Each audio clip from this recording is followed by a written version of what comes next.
Cabin mate 24 hours study hall and work space mobile app download చేసుకుని ఇప్పుడే మీ cabin book చేసుకోండి. నమస్తే, నేను విజయ్. ఇండియా పాకిస్తాన్ మధ్య యుద్ధం ఆగిపోయింది. సో పెద్దన్న పాత్ర పోషిస్తూ మధ్యవర్తిగా ఉన్నటువంటి అమెరికా అధ్యక్షుడు ట్రంప్ ఇరు దేశాల ప్రతినిధులు ముఖ్యంగా అధ్యక్షులతో మాట్లాడారు. ఎట్టకేలకు కాల్పుల విరమణ ఒప్పందానికి ఇరు దేశాలను ఒప్పించారు. ముఖ్యంగా భారతదేశాన్ని అంటే పూర్తి స్థాయిలో ఈ యుద్ధంలో పూర్తి స్థాయిలో భారత్దే పైచేయి. ఇక పాకిస్తాన్ కోలుకోలేని విధంగా చావు దెబ్బ కొట్టాం. పాకిస్తాన్ ఎక్కడా కూడా భారత్కు వ్యతిరేకంగా ఇంక ఏ అడుగు వేయలేకుండా చేశాం. సో పాకిస్తాన్ ఒక్కసారిగా అమెరికా ముందు మోకరిల్లడంతోనే ఇలాంటి నిర్ణయం తీసుకున్నావా? ఎస్, ఒకసారి దీని గురించి మాట్లాడే ప్రయత్నం చేద్దాం. మనతో పాటు ఉన్నారు రిటైర్డ్ ఎయిర్ ఫోర్స్ ఆఫీసర్ అలాగే వింగ్ కమాండర్గా ఉన్నటువంటి మధుసూదన్ రెడ్డి గారు. సార్ నమస్తే. నమస్తే అండి. సార్ ఏంటి సార్ ఈ డెసిషన్ ఏంటి? ఈ డెసిషన్ ఒక బిగ్ అనౌన్స్మెంట్. ఇది దీనివల్ల భారతదేశానికి వచ్చేటువంటి ప్రయోజనం ఏంటి? పాకిస్తాన్కు కలిగినటువంటి నష్టం ఏంటి ఇప్పటి వరకు జరిగినటువంటి ఈ యుద్ధం వల్ల? ప్రెసెంట్లీ ఇప్పుడు as a retired air force officer on being on the side of arm forces చెప్పదలుచుకున్నది ఒకటండి. సీజ్ ఫైర్ అనేది it is not a military decision. It is only communicated militarily. DGMO director general military operations Pakistan మనకు phone చేసి director general military operation ఇండియాకి phone చేసి చెప్పాడు cease fire ఇప్పటి నుంచి cease fire from 5 o'clock onwards in the evening. దాని వెనకాల చాలా ఉంది. As president of United states declared అంటే నైట్ లాంగ్ డిస్కషన్స్ తర్వాత both the countries have agreed to ceasefire unilateral. This ceasefire అంటే it's not A simple thing అంటే night long discussions లో ఏమేమి కండిషన్స్ లే డౌన్ చేశారు.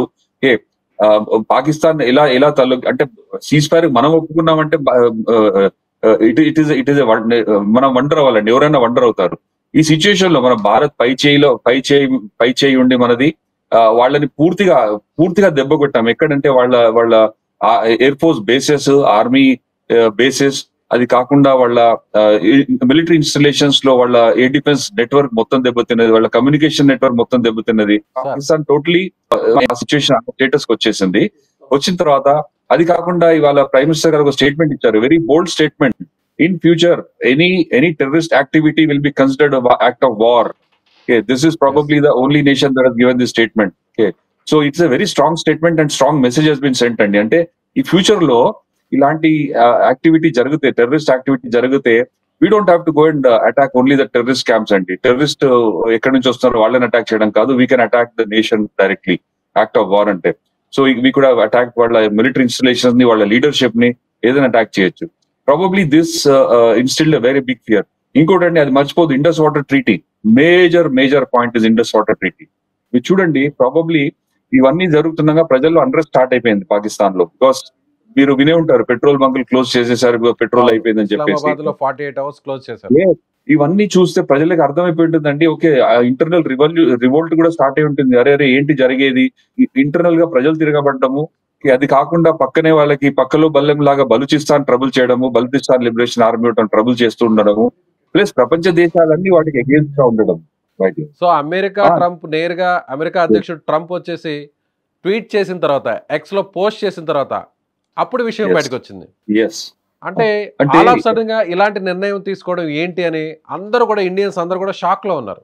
ఇమాజిన్, ఏ ఆర్మ్ ఫోర్సెస్, మన army, navy, air force ఎవరైతే 24/7 అక్కడ సరిహద్దుల్లో కూర్చొని ఫైట్ చేస్తున్నారో, cease fire conditions, what are the conditions that have been laid down for the cease fire అనేది మనకు తెలియదండి. We need to find out, we have to wait and watch. Pakistan లో suffer అయ్యేది కామన్ మ్యాన్. వాళ్ళకి తెలుసండి అక్కడ politicians ఎలా ఉన్నారు. చనిపోయింది కూడా కామన్ మ్యానే సార్. పాకిస్తాన్ ఇండియా ఇష్యూకి, కాశ్మీర్ ఇష్యూకి సంబంధం లేని వ్యక్తులు చనిపోయారు అక్కడ పహల్గామ్ లో. వాళ్ళ భార్యల ముందే చంపేశారు, వాళ్ళ పిల్లల ముందే చంపేశారు, బట్టలు ఇప్పి మరీ చెక్ చేసి మరీ చంపారు, మతాన్ని అడిగి మరీ చంపారు. ఇప్పటికీ ఆ లోపల ఆ పెయిన్ అది రగిలిపోతుంది సార్. దానికి ఒక రిటైర్డ్ ఎయిర్ ఫోర్స్ ఆఫీసర్ గా, ఒక రిటైర్డ్ మిలిటరీ మ్యాన్ గా ఏమంటారు? మీరే రగిలిపోతుందంటే, నేను ఆర్మ్ ఫోర్సెస్ లో ఇలా 24/7 అక్కడ బార్డర్ లో కూర్చొని 24/7 నిద్ర లేకుండా ఫైట్ చేసే వాళ్ళు ఎంత బాధగా ఉంటుందో మీరు అర్థం చేసుకోవాలండి. At the same time I think we all need to wait and watch. అంటే పేషెన్స్ గా, కొంచెం పేషెన్స్ ఉంచి వెయిట్ చేసి, మనకి ఎందుకు ప్రాబ్లీ సీజ్ ఫైర్ దానికి ఇచ్చారు. Any act of any terrorist act will be considered as act of war. So next time మనం, it is not small terrorist will be attacking and it will be attacking the leadership. అది కాకుండా వాళ్ళ పక్కలో బల్లెం అది లాగా పాకిస్తాన్ ప్రభుత్వానికి ఉన్నటువంటి అంతర్గత సమస్య సార్. అంటే అవునండి. పాకిస్తాన్ ఎప్పుడైతే ప్రజలు తిరగబడుతున్నారు, సో ప్రజలు చనిపోతున్నారు అని ఎక్కడ కూడా పాకిస్తాన్ బయటకు వచ్చి మీడియా ముందు కూడా చెప్పలేదు కదా. చెప్పలేదండి. ఓకే, ఇన్ఫాక్ట్ మనది వాళ్ళు పెద్ద మనసు, ఎస్, ఎప్పుడు కూడా మనం శాంతి కాముకులమే, భారతదేశం అంటే ఎవరి జోలికి కూడా వెళ్ళదు. కానీ మన జోలికి వచ్చి, మన ఇండియాలోకి వచ్చి పర్యాటకుల్ని ఇంత దారుణంగా చంపేస్తే ఆ తర్వాత కూడా మనం ఏం చెప్పాం, నేరుగా టెర్రరిస్ట్ క్యాంప్స్ని వాళ్ళ ఆఫీసెస్ని మాత్రమే టార్గెట్ చేసాం, వాళ్ళ మీద మాత్రమే మిసైల్స్ని డ్రోన్స్ని అటాక్ చేసాం. అంటే నేరుగా మళ్ళీ పాకిస్తాన్ ఏం చేసింది, మన అమాయక పౌరులను చంపింది. 16 మంది చనిపోయారు, అందులో మహిళలు ఉన్నారు, పిల్లలు ఉన్నారు.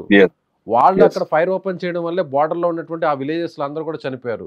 సో ఒక ఐఏఎస్ ఆఫీసర్ కూడా కాశ్మీర్కి సంబంధించిన జమ్మూ అతను చనిపోయాడు. సో పాకిస్తానే కదా మన సాధారణ పౌరులు చంపింది, పౌరుల్ని. మన ఇండియన్ సిటిజన్స్ని, ఏ సంబంధం లేని వ్యక్తిని పాకిస్తానే కదా చంపింది. మరి అక్కడ ఉన్నటువంటి పాకిస్తాన్ సిటిజన్స్ గురించి మనం ఎందుకు ఆలోచించాలి? No we're not worried. అంటే మనం ఆలోచించట్లేదండి.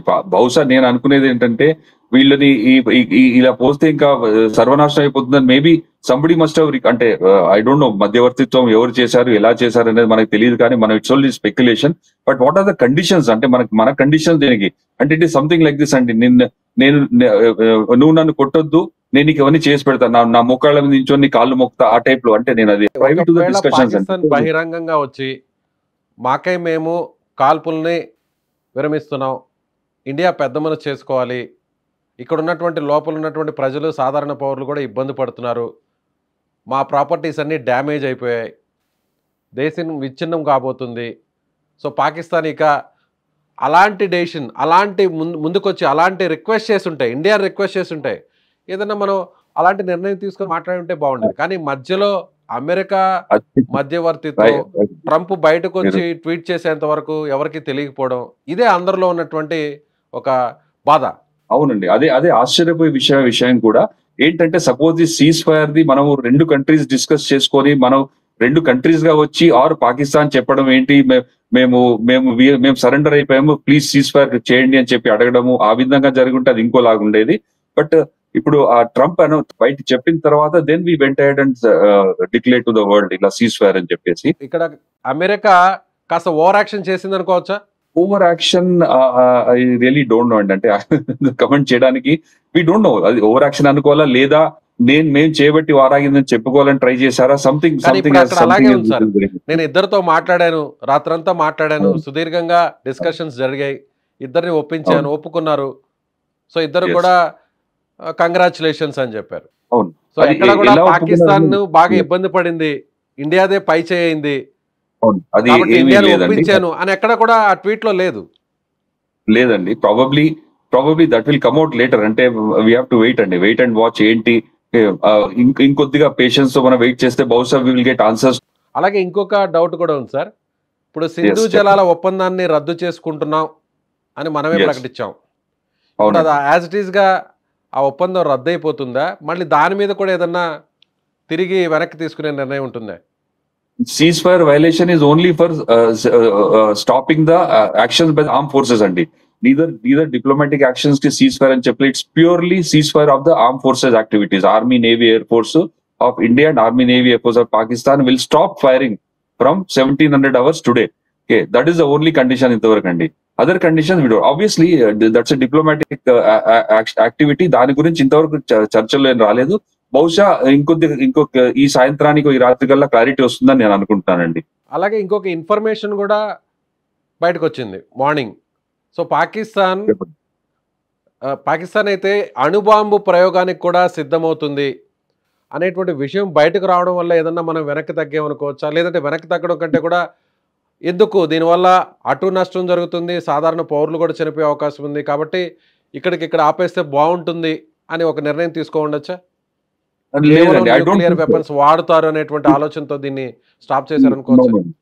ఐ డోంట్ థింక్ సో అండి. న్యూక్లియర్ వెపన్ అనేది పాకిస్తాన్ ఊరికే మాట్లాడితే nuclear weapon, we are nuclear nation అని అంటారు కదా, తప్పితే ఆ న్యూక్లియర్ వెపన్ వాడాలని it's not a small thing అండి.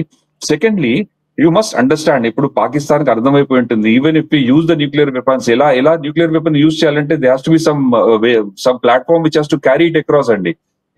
దే ఆల్రెడీ సీన్, వాళ్ళు లాంగ్ రేంజ్ మిజైల్ వదిలేరు, మనం గాల్లోనే దాన్ని ధ్వంసం చేశాము. ఎయిర్ ఫోర్స్ ఏరోప్లేన్స్ తీసుకురావాలని ప్రయత్నం చేశారు, they could not come in side. మరి ఎలా అది లాంచ్ చేయాలంటే ఏదో అవసరం కదండి, వాళ్ళు దే నీడ్ ఎ ప్లాట్ఫామ్. వాళ్ళకి అది కూడా అర్థమైపోయింది, న్యూక్లియర్ వెపన్ అనేది మనం ప్రయోగించినా కూడా అది పాకిస్తాన్ దాటక ముందే దాన్ని మిడ్ ఎయిర్ లో ధ్వంసం చేస్తామనే విషయం కూడా అర్థమైపోయింది.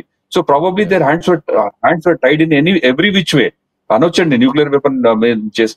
ఫస్ట్ ఇంకోటండి, nuclear weapon before it lands up in India it would have been destroyed in the air. Secondly దాని తర్వాత ఇండియాది no second use policy, no first use policy, but there is no second use policy లేదని కాదండి. After that we would have gone full bore. One bomb across సర్వనాశనం అండి. Pakistan would have been wiped out of the world map entirely. That fear is also there, definitely ఉందండి, అది లేకుండా ఉండదు. And we have shown that resolve. మనం చెప్పాము, మనం no first use అంటున్నాం కానీ, but we will not leave. Second use అయితే మాత్రం you will not be seen. It's not an easy thing అండి. ఒక న్యూక్లియర్ వెపన్ కాస్ట్ చేసే డివాస్టేషన్, ఆ నష్టం అసలు ఏ కంట్రీ కూడా తట్టుకోలేదు. మీరు Hiroshima Nagasaki is a live example అండి. వి హావ్ సీన్ చెర్నోబిల్ లో జస్ట్ న్యూక్లియర్ యాక్సిడెంట్ అండి, అది చూడండి ఎంత డివాస్టేషన్ కలిగింది. ఇప్పుడు వరకు కోలుకోలేదు వాళ్ళు. సిమిలర్లీ జపాన్ లో అండి.